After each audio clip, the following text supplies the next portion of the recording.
ô nó nếu họ sẽ à nhà ga co nếu đồ la nhà đi đồ lệ nhà ta nữ ga chỉ nhà ga gầu một nhà li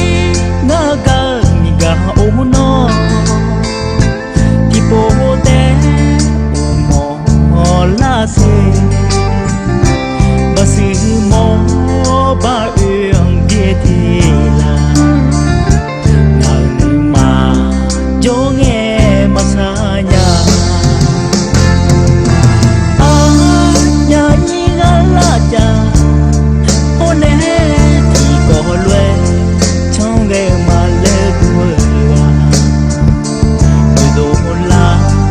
nhà kia chú lê đu lê nhà em bỏ đi đó như mà nó không cả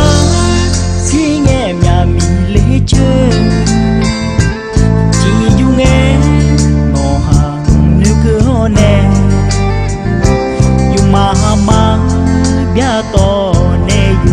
nhà là nghe bữa bia chú dù lo ngang